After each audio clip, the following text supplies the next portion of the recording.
Assalamualaikum warahmatullahi wabarakatuh. Perkenalkan, nama saya Usatun Hasanah dengan NIM 221101010031 dari kelas Matematika 2. Nah, di sini saya akan menjelaskan tentang prinsip-prinsip dan faktor-faktor pembentukan akhlak dari mata kuliah Akhlak Tasawuf.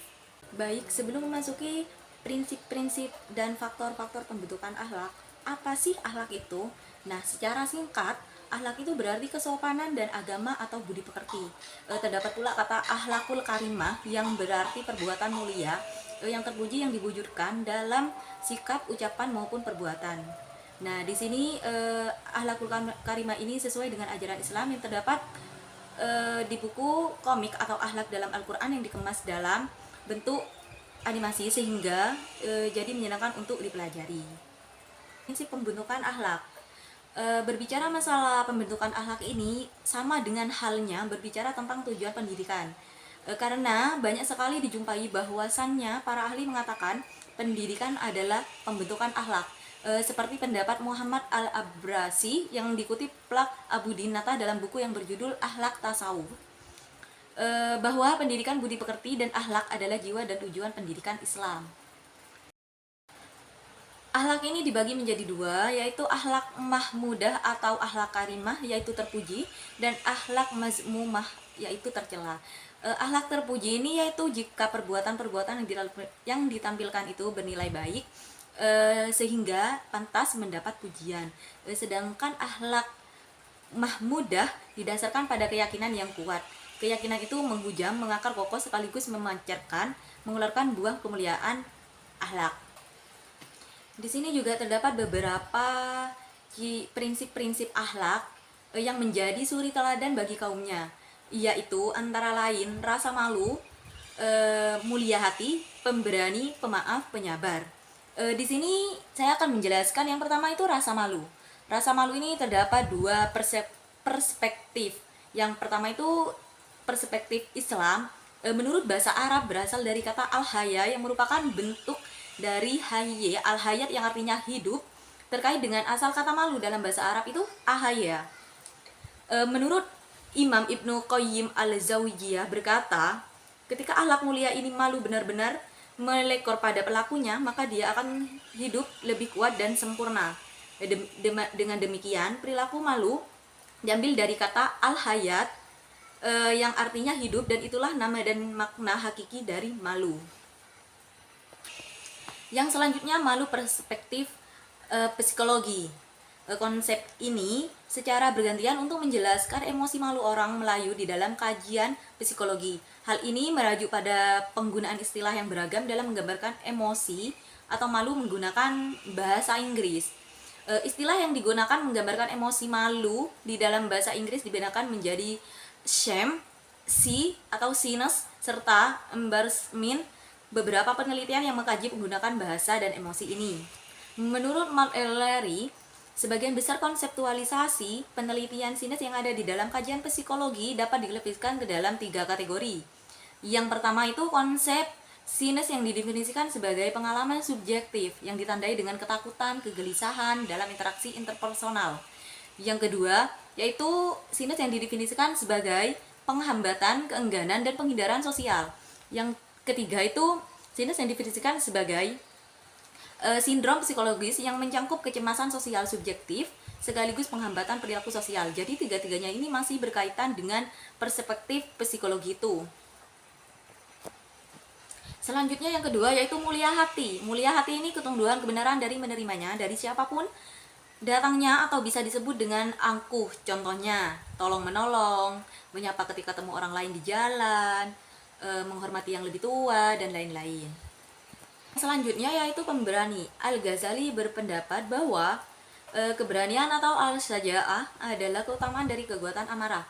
Jadi kebaikan amarah ialah apabila pengecut dan pengembang sesuai dengan berkehendak kekuatan akal atau kemampuan mengurus amarah, yaitu terhindar dari nafsu yang dibuat oleh syaitan, karena amarah itu sendiri adanya dari syaitan. Yang keempat yaitu pemaaf. Al-Hadafi dalam bukunya menerangkan bahwa jika seseorang melontarkan makian atau tuduhan kepada Anda, maafkanlah. Dan ucapkanlah kata-kata yang baik. Jika seseorang bersikap tidak baik terhadap Anda, maka Allah akan tetap membantu Anda jika memberi maaf dan tetap berbuat baik. Jadi di sini kita harus berbuat baik dan memaafkan segala kesalahan orang lain. Seperti kejahatan itu dibalas dengan kebaikan, dan jangan kejahatan dibalas dengan kejahatan. Yang selanjutnya yaitu penyabar. Menurut Ali bin Abi Thalib bahwa sabar itu adalah bagian dari iman, sebagaimana kepala yang kedudukannya lebih tinggi dari jasad. Hal ini menunjukkan bahwa sabar sangat memegang peran penting dalam kehidupan manusia. Sikap jiwa yang tabah, tidak mengeluh atau putus asa terhadap cobaan dan ujian. Jadi di sini menjelaskan tentang penyabar. Setiap manusia itu kan punya ujiannya masing-masing. Jadi di sini diharapkan untuk sabar dalam menghadapi percobaan yang Allah berikan, karena setiap percobaan yang Allah berikan tidak akan melebihi batas kemampuan hambanya. Baik, yang selanjutnya yaitu prinsip dasar falsafah ala Omar Muhammad Al-Taumi As-Syaibani. Ada 3, antara lain yang pertama pentingnya akhlak dalam hidup, yang kedua akhlak sikap yang dalam jiwa, yang ketiga yaitu akhlak mencapai kebahagiaan dunia dan akhirat bagi individu dan masyarakat. Yang pertama ini pentingnya akhlak dalam hidup. Akhlak seseorang muslim mesti berpegang teguh kepada ajaran Islam. Tentunya harus dipelihara bukan hanya terhadap makhluk, tetapi juga terhadap Allah Subhanahu wa taala. Namun mesti dipahami dari sekian banyak definisi tentang akhlak, salah satunya yaitu Al-Syaibani, fenomena pengalaman sifat akhlak dalam kehidupan bermasyarakatan belum tentu seutuhnya dapat kita ketemukan. Hal yang demikian karena yang membentuk masyarakat bukan hanya akhlak, tetapi merupakan pemikiran, perasaan, terus dan aturan hidup sama yang diterapkan di tengah-tengah masyarakat. Adapun akhlak merupakan buah dari pengalaman ajaran Islam yang dilakukan oleh setiap individu. Pentingnya akhlak tidak berbatas pada seorang saja, tetapi penting untuk masyarakat, umat, dan seluruh manusia. Yang selanjutnya yaitu akhlak, sikap yang mendalam dalam jiwa. Sikap yang terlahir ini dan bentuk kesadaran hubungan hamba dengan Khalik merupakan faktor yang mempengaruhi tingkah laku manusia dan untuk menyesuaikan dirinya dengan orang sekitar. Akhlak ini merupakan watak atau kebiasaan, sikap yang mendalami jiwa, bekerja sama dan membentuknya. Ada faktor warisan akhlak seperti kecerdasan, naluri, dan temperamen. Yang ketiga yaitu akhlak mencapai kebahagiaan dunia dan akhirat bagi individu dan kebaikan masyarakat. Nah, di sini akhlak ini sesuai fitrah akal yang sehat, memenuhi kebutuhan perseorangan yang baik, masyarakat yang mulia, dan mengatur segala hubungan manusia dengan orang lain. Nah, di sini nih lebih ke kemasyarakatan, tidak perorangan. Nah, sedangkan secara umum akhlak Islam ini dibagi menjadi 2, yaitu akhlak mulia, akhlak al-mahmudah yang tadi saya jelaskan, dan akhlak tercela yaitu al-akhlak al-mazmumah atau qabihah.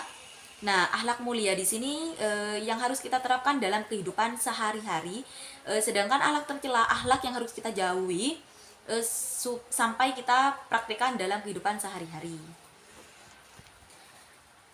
Dilihat dari ruang lingkupnya akhlak Islam dibagi menjadi 2 bagian, yaitu terhadap Khalik atau Allah Subhanahu wa taala, dan yang kedua akhlak terhadap makhluk selain Allah.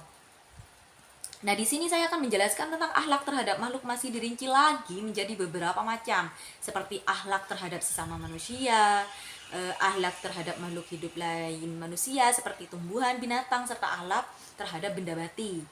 Nah, yang pertama ini ada akhlak terhadap Allah, yaitu hubungan manusia dengan Allah sebagai penciptanya.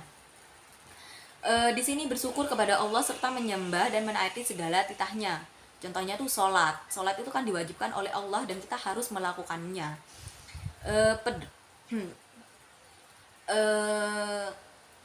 Selanjutnya menjanji menaati segala titahnya dengan cara mengamalkan ajarannya, melaksanakan tugas sebagai wakil Allah yang nantinya semua itu dipertanggungjawabkan sendiri. Manusia ini memperoleh kebahagiaan dan kesejahteraan dengan mengamalkan ajarannya yang baik dan benar, di mana semua itu mencakup keseluruhan aspek hidup dan kehidupan yang dikerjakan dengan sungguh-sungguh dalam artian sebatas apa yang dimiliki dan mampu. Akhlak kepada Allah ini meliputi selalu menjaga tubuh, pikiran, keadaan bersih, menjauhkan diri dari perbuatan keji dan mungkar, dan menyadari bahwa semua manusia itu sama atau sederajat. Yang kedua itu yaitu akhlak terhadap kedua orang tua atau birrul walidain, yang artinya berbakti kepada kedua orang tua maupun ucapan dan perbuatan. Hal itu dapat dibuktikan dalam bentuk-bentuk perbuatan. Dalam Islam memposisikan orang tua ke dalam posisi yang sangat terhormat dan mulia. Jadi di sini akhlak terhadap orang tua, kita harus patuh kepada orang tua, menghormati orang tua, tidak melawan orang tua, dan nurut kepada orang tua. Yang selanjutnya, yang ketiga yaitu akhlak terhadap sesama manusia. Banyak sekali rincian tentang perlakuan terhadap sesama manusia. Petunjuk mengetahui hal itu tidak hanya terbentuk larangan melakukan hal-hal yang negatif seperti membunuh, menyakiti badan, atau mengambil harta tanpa alasan yang benar, melainkan juga menyakiti hati dengan jalan menceritakan aib sesama. Jadi di sini tidak boleh menceritakan aib orang lain kepada siapapun, entah itu ke teman, saudara. Nantinya itu kan lebih ke, kita kan nggak tahu itu menyakiti hati seseorang ataupun enggak. Di sini kan akan akhlak kepada sesama manusia meliputi menjaga kenormalan pikiran orang lain, menjaga kehormatannya, bertenggang rasa dengan keyakinan yang dianutnya. Contohnya juga saling tolong menolong dan lain-lain. Yang keempat yaitu akhlak terhadap diri sendiri, dilakukan dengan berbuat, bersikap, dan perilaku yang baik terhadap diri kita sendiri, serta meninggalkan hal-hal yang dapat merusak atau membinasakan diri, dan bersikap adil kepada diri sendiri. Nah, di sini kan akhlak terhadap diri sendiri. Kita lebih mengutamakan diri sendiri dulu, baru orang lain. Jika dirasa enak ke diri sendiri, baru kita bisa membantu orang lain. Jika tidak dirasa udah nggak enak ke diri sendiri, maka kita jangan mendahulukan lebih orang lain, karena itu lebih gak enak ke diri sendiri kalau mendahulukan orang lain itu. Di sini sebagai firman Allah, yang sesungguhnya Allah menyuruh kamu berlaku adil dan berbuat kebajikan, memberi kepada kaum kerabat, dan Allah melarang dari perbuatan keji.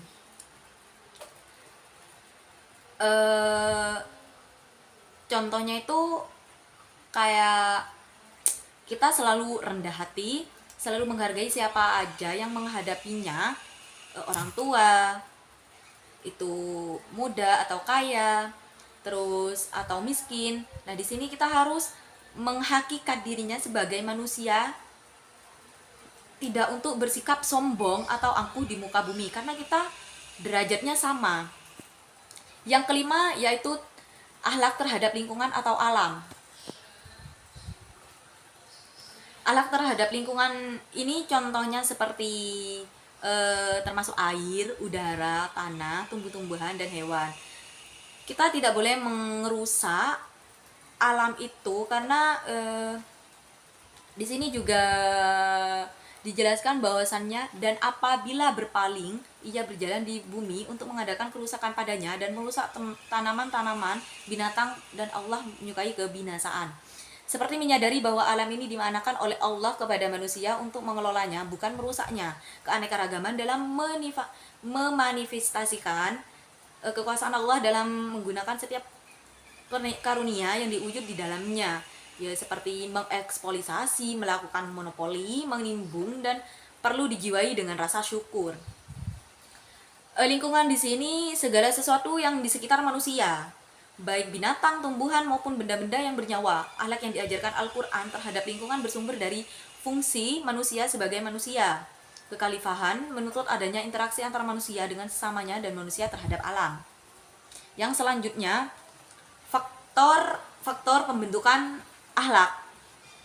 Di sini terdapat faktor secara umum dan faktor secara khusus. Di sini ada secara umum, faktor yang mempengaruhi pembentukan akhlak secara umum dibedakan menjadi dua, yaitu faktor internal dan eksternal. Yang faktor internal ini fitrah yang suci yang merupakan bakat bawaan sejak manusia lahir dan mengandung pengertian tentang kesucian anak yang lahir dari pengaruh-pengaruh luarnya. Nah, di sini terdapat unsur-unsur yang ada dalam dirinya turut membentuk akhlak atau moral. Antara lain yang pertama yaitu insting atau naluri, yang kedua yaitu kebiasaan, yang ketiga yaitu keturunan, yang keempat keinginan atau kemauan keras, yang kelima hati nurani. Di sini saya akan menjelaskan yang pertama yaitu insting atau naluri. Di sini insting definisi kesanggupan melakukan hal-hal yang kompleks tanpa latihan sebelumnya, terarah pada tujuan yang berarti bagi subjeknya, tidak disadari dan berlangsung secara mekanis. Ahli psikologi menerangkan berbagai naluri yang ada pada manusia yang menjadi pendorong tingkah lakunya, diantaranya naluri makan, terus naluri berjodoh, naluri keibu-ibuan, bapak-bapakan, terus naluri berjuang, naluri bertuhan dan sebagainya.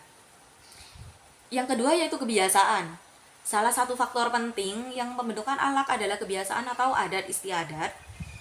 Yang dimaksud ini kebiasaannya perbuatan yang selalu diulang-ulang sehingga menjadi mudah untuk dikerjakan. Kebiasaan dipandang sebagai fitrah yang kedua setelah nurani karena terdapat 99% perbuatan manusia terjadi karena kebiasaan.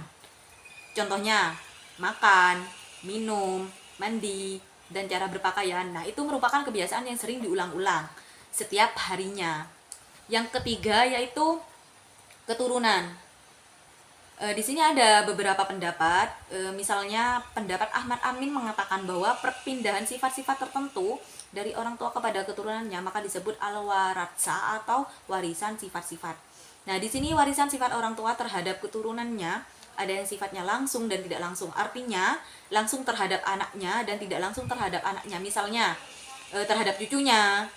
Terus sebagai contoh, ayahnya adalah seorang pahlawan. Belum tentu anaknya seorang pemberani bagaikan pahlawan, bisa saja sifat itu turun kepada cucunya.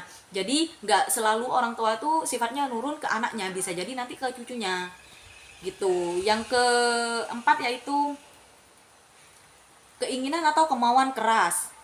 Salah satu kekuatan yang berlindung di balik tingkah laku manusia adalah suatu fungsi jiwa untuk dapat mencapai sesuatu.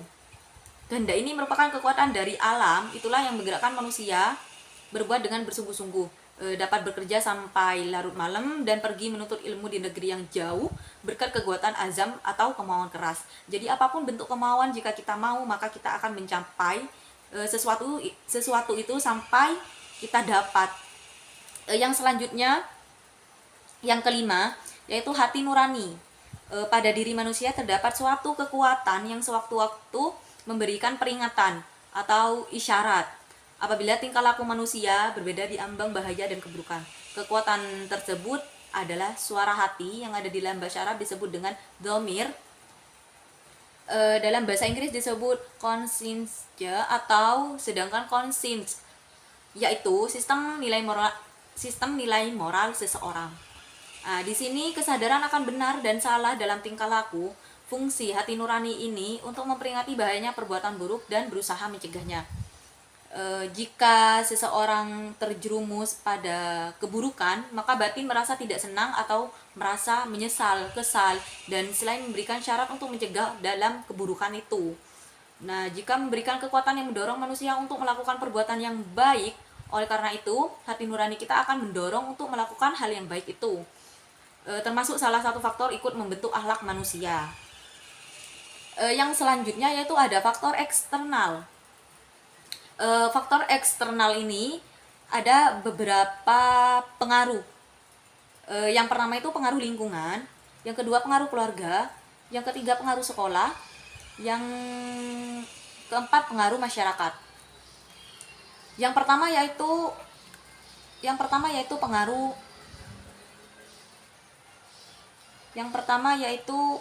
pengaruh lingkungan. Salah satu faktor turut menentukan kelakuan seseorang atau suatu masyarakat adalah lingkungan. Lingkungan ini melingkupi suatu tubuh yang hidup. pertumbuhan bakat yang dibawa oleh seseorang. Lingkungan pergaulan mampu mempengaruhi pikiran, sifat, dan tingkah laku. Jadi di sini lingkungan sangat berpengaruh pada pikiran, sifat, serta tingkah laku seseorang. Yang kedua yaitu pengaruh keluarga. Setelah kita lahir, manusia lahir akan terlihat dengan jelas fungsi keluarga dalam pendidikan, yaitu memberikan pengalaman kepada anak baik melalui penglihatan atau pembinaan menuju terbentuknya tingkah laku yang diinginkan oleh kedua orang tuanya. Di sini demikian orang tua keluarga merupakan pusat kehidupan rohani sebagai penyebab perkenalan dengan alam luar tentang sikap, cara berbuat, serta pemikiran di hari nanti, dan tingkah lakunya. Nah, di sini kan terdapat keluarga yang melaksanakan pendidikan akan memberikan pengaruh besar dalam pembentukan akhlak. Jadi di sini pengaruh keluarga itu pengaruh ya paling utama dalam mendidik anak. Nantinya itu seperti apa di luar, sikapnya itu seperti apa, tingkah lakunya seperti apa. Nah, dan selanjutnya yang ketiga itu pengaruh sekolah. Sekolah ini lingkungan pendidikan kedua setelah keluarga, di mana tempat mempengaruhi akhlak anak sebagai dikatakan oleh Mahmud Yunus sebagai berikut. Kewajiban sekolah adalah melaksanakan pendidikan yang tidak dapat dilaksanakan di rumah. Pelajaran sekolah, kelakuan anak-anak yang kurang baik diperbaiki, tabiat-tabiatnya yang salah dibetulkan, perangkai yang kasar diperhalus, tingkah laku yang tidak senonoh diperbaiki, dan begitulah seterusnya. Di ruang lingkup sekolah ini berlangsung beberapa bentuk. Dasar dari kelangsungan pendidikan pada umumnya yaitu pembentukan sikap dan kebiasaan dari kecakapan dan pada umumnya. Belajar bekerja sama, contohnya itu melaksanakan tuntutan yang baik, kerja kelompok yang baik, dan belajar menahan diri kepentingan dari orang lain. Yang keempat yaitu pengaruh masyarakat. Masyarakat dalam pengertian sederhananya adalah kumpulan individu dalam sekelompok yang diikat oleh ketentuan negara, kebudayaan, dan agama. Di sini Ahmad Marimba mengatakan, corak dan ragam pendidikan yang dialami seseorang dalam masyarakat banyak sekali. Hal ini meliputi segala bidang baik pembentukan kebiasaan, sikap dan minat maupun pembentukan kesusilaan dan keagamaan. Tadi kan itu secara umum. Di sini faktornya ada secara khusus. Nah, di sini faktor yang mempengaruhi pembentukan akhlak pada khususnya dan pendidikan pada umumnya ada 3, antara lain aliran nativisme, yang kedua aliran empirisme, yang ketiga yaitu aliran konvergensi. Yang pertama yaitu aliran nativisme. Aliran ini menurut aliran nativisme bahwa faktor yang paling berpengaruh terhadap pembentukan diri seseorang adalah faktor pembawaan dari dalam yang terbentuknya dapat berupa kecenderungan, bakat, akal, dan lain-lain. Jika seseorang sudah memiliki pembawaan dan kecenderungan kepada yang baik, maka dengan sendirinya orang tersebut menjadi baik. Jadi ini bawaan, jika udah orangnya itu baik, maka dia akan jadi lebih baik. Nah, jika orangnya kurang baik, nanti juga diajari yang lebih baik lagi. Nah, aliran ini tampaknya begitu yakin terhadap potensi batin yang ada dalam diri manusia. Hal ini kelihatannya erat kaitannya dengan pendapat aliran intuisme dalam hal penentukan baik dan buruknya bagaimana. Dan selanjutnya yaitu ada aliran empirisme. Menurut aliran ini bahwa faktor yang paling berpengaruh terhadap pembentukan diri seseorang adalah faktor dari luar. Nah, kalau tadi itu aliran nativisme itu dari bawaan, kalau aliran empirisme ini faktor dari luar, yaitu lingkungan sosial termasuk pembinaan dan pendidikan yang diberikan. Jika pendidikan dan pembinaan yang diberikan kepada anak itu baik, maka baiklah anak itu. Demikian sebaliknya, jika yang diberikan itu kurang baik, maka kurang baiklah anak itu. Aliran ini tampak begitu percaya kepada peranan yang dilakukan oleh dunia pendidikan dan pengajaran. Jadi ini lebih ke dunia luar, lingkungan, bagaimana kita di luar, nah itu nanti menjadi tingkah laku kita di lingkungan sekitarnya. Yang ketiga yaitu aliran konvergensi. Aliran ini pembentukan akhlak yang dipengaruhi oleh faktor internal, atau ini juga sama seperti yang di awal, pembawaan si anak dan faktor dari luar yaitu pendidikan. Kalau yang pertama itu kan faktor dari pembawaan, yang kedua itu faktor dari luar. Nah, kalau yang ini faktor dari dalam dan luar. Nah, ini berpengaruh kedua-duanya, bagaimana anak itu di dalam ataupun di luar lingkungan gitu. Nah, itu menjadi apa ya? Menjadi sifat dia untuk ke yang lainnya. Nah, di sini terdapat pembinaan dibuat secara khusus atau melalui interaksi dalam lingkungan sosial. Nah, di sini dibuat pembinaannya secara khusus untuk melatih tingkah lakunya itu, sikapnya itu bagaimana nanti di luarnya gitu. Fitrah dan kecenderungan ke arah yang lebih baik. Jika udah baik, ke arah yang lebih baik. Jika kurang baik, dituntun supaya lebih baik lagi. Selain faktor internal dan eksternal, di sini juga terdapat faktor pendukung dan penghambat pembentukan akhlak. Faktor pendukung proses pembentukan akhlak yaitu antara lain orang tua. Yang kedua itu memotivasi peserta didik. Yang pertama itu kan orang tua. Nah, faktor pendukung dalam pembentukan akhlak ini diutamakan kepada orang tua, lingkungan, adanya kedisiplinan waktu dalam segi kegiatan ataupun yang berkaitan dengan sekolah, dan juga adanya minat atau bakat yang terpendam di dalam mereka diri masing-masing. Nah, di sini faktor pendukungnya itu dari orang tua. Jika orang tua udah niat mau pendidikan anaknya seperti apa, maka intinya itu dukungan orang tua itu nomor satu. Jika orang tua ingin anaknya seperti apa, nah itu anaknya nanti juga ngikut gitu. Yang kedua itu memotivasi peserta didik, adanya media, sarana dan prasarana. Guru hanya jadi pembimbing kemauan dan kesadaran dari siswanya sendiri. Jadi di sini guru ini jadi pembimbing, hanya mengarahkan dan untuk menjadi pribadinya atau apa ya, kayak mau jadi apa itu tergantung dari siswanya masing-masing, karena tugas guru di sini hanya memotivasi dan membimbing. Sedangkan faktor penghambat antara lain yang pertama, sekolah ketika melakukan tes sebagai evaluasi pembelajaran itu adalah salah satu faktor penghambat dari pembentukan akhlak. Bisa saja kegiatan sekolah yang sangat padat seperti UTS, UAS ataupun ujian. Nah, kemauan guru seperti ini datangnya telat-telat dan kurangnya kesadaran siswanya akan ajakan gurunya untuk melakukan sesuatu hal yang mengajak kebaikan. Nah, di sini lebih ke tidak on time atau tidak memanage waktunya, kapan jam UTS, ujian. Nah, itu jadi penghambat untuk melakukan ujian. Waktu itu jadi penghambat. Yang kedua yaitu pembentukan akhlak siswa, kurangnya waktu jam pelajaran. Sama seperti tadi, misal sekarang waktunya pembelajaran si A, terus itu si B ini jam sekian, tapi itu waktu jam pelajaran si A ini ngaret, malah mengambil jam waktunya si B. Nah, ini menjadi faktor penghambat akhlak siswa yang kurang waktu dalam jam pelajaran. Yang selanjutnya yaitu kemalasan peserta didik untuk mencontoh perilaku akhlak yang baik. Terkadang banyak siswa yang merasa malas mencontohkan hal yang baik dan itu banyak ditiru oleh orang lain, sehingga jadi pencemaran atau hal yang biasa dicontohkan, jadi hal biasa yang dilakukan oleh para siswa, dan itu gak baik.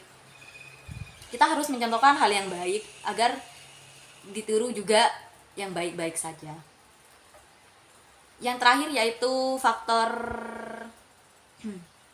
dari orang tua juga, tapi di sini orang tua di lingkup rumah kayak sibuk dengan urusannya sendiri, nggak ngerekeni anaknya. Kadang kan ada itu kan orang tua yang sibuk kerja sampai-sampai anaknya tuh diasuh oleh orang lain, mau jadi kayak apapun itu orangnya nggak tahu, seperti kurang kasih sayang, kurang kurang perhatian dari orang tua, sehingga anak itu ngerasa kayak kok aku nggak dianggap sih sama orang tua, padahal kan orang tuanya itu lebih mementingkan pekerjaan. Nah itu banyak yang kayak gitu, tapi nggak semuanya.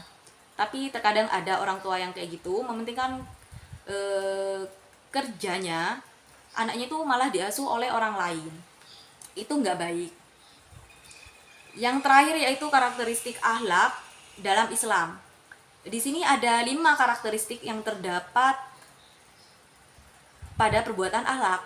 Yang pertama itu tertanam kuat. Yang kedua itu akhlak mudah dan tanpa pikiran. Yang ketiga itu yaitu timbul dari seseorang yang mengerjakannya.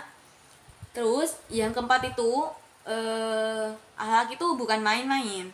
Dan yang terakhir itu akhlak dilakukan secara ikhlas. Nah, yang pertama ini kan akhlak adalah sesuatu yang telah tertanam kuat dalam jiwa seseorang sehingga menjadi kepribadian diri sendiri. Jadi di sini akhlak yang udah diri sendiri yang udah mempunyai akhlak pasti akan menjadi pribadinya sendiri, tidak akan menjadi orang lain. Yang selanjutnya itu yang kedua yaitu akhlak adalah sesuatu yang dilakukan dengan mudah tanpa pemikiran. Dalam hal ini akal pikiran yang bersangkutan tetap sehat. Jadi seseorang yang udah mempunyai akhlak pasti pikirannya akan sehat. Yang ketiga itu akhlak adalah sesuatu yang timbul dari diri seseorang yang mengerjakannya tanpa ada paksaan atau tekanan dari luar. Jadi siapapun yang ingin belajar akhlak itu tidak ada tekanan ataupun paksaan, itu harus ada dari diri kita, kemauan diri kita sendiri. Yang keempat yaitu akhlak adalah sesuatu yang dilakukan dengan sesungguhnya, bukan main-main atau karena bersandiwara. Nah di sini kebanyakan cuma berbuat baik karena ingin dipuji. Nah itu nggak boleh. Ini harus sungguh-sungguh beneran gitu, nggak sandiwara. Yang kelima yaitu akhlak yang baik, sesuatu yang dilakukan secara ikhlas semata karena Allah.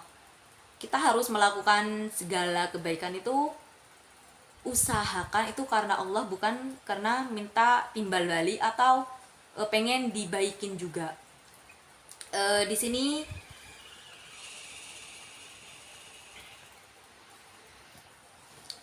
dari semua pemateri yang sudah saya jelaskan, dari semua materi yang saya sudah jelaskan dapat disimpulkan bahwasannya akhlak dibagi menjadi 2 macam, yaitu akhlak mahmudah terpuji atau akhlak karimah dan akhlak mazmunah tercela. Akhlak terpuji ini yang saya sudah jelaskan tadi, perbuatan yang diamalkan itu bernilai baik sehingga pantas untuk mendapat pujian. Sedangkan akhlak karimah berdasarkan keyakinan yang kuat. Selanjutnya prinsip-prinsip dasar falsafah akhlak Omar Muhammad Al-Taumi Al-Sayyid itu ada 3. Yang pertama pentingnya akhlak dalam hidup, yang kedua akhlak sikap yang mendalam dalam jiwa, yang ketiga itu akhlak mencapai kebahagiaan dunia dan akhirat yang sudah saya jelaskan tadi. Yang selanjutnya itu ada pembagian akhlak, antara lain itu yang pertama akhlak terhadap Allah, yang kedua akhlak terhadap kedua orang tua, yang ketiga itu akhlak terhadap sesama manusia, yang keempat itu akhlak terhadap diri sendiri, yang kelima akhlak terhadap lingkungan. Yang selanjutnya faktor-faktor yang sudah saya jelaskan tadi, terdapat faktor secara umum dan faktor secara khusus. Nah faktor secara umum ini dibagi lagi menjadi 2, yaitu faktor internal dan eksternal. Yang diantaranya faktor eksternal yaitu insting, naluri, kebiasaan, keturunan, keinginan atau kemauan keras dan hati nurani. Sedangkan faktor eksternalnya antara lain pengaruh lingkungan, keluarga, sekolah, dan masyarakat. Ini kan secara umum. Yang secara khusus itu ada 3 aliran. Yang pertama itu aliran nativisme, yang kedua aliran empirisme, dan yang terakhir itu aliran konformisme. Yang terakhir itu yang saya jelaskan tadi karakteristik. Di sini kan ada 5 karakteristik. Yang pertama menjadi kepribadian atau diri sendiri, akal pikiran yang bersangkutan tetap sehat, pekerjaan tanpa ada paksaan atau tekanan orang luar, sesuatu yang dilakukan dengan sesungguhnya dan bukan main-main, dan akhlak yang baik. Baik, sekian dari saya, kurang lebihnya mohon maaf. Wassalamualaikum warahmatullahi wabarakatuh.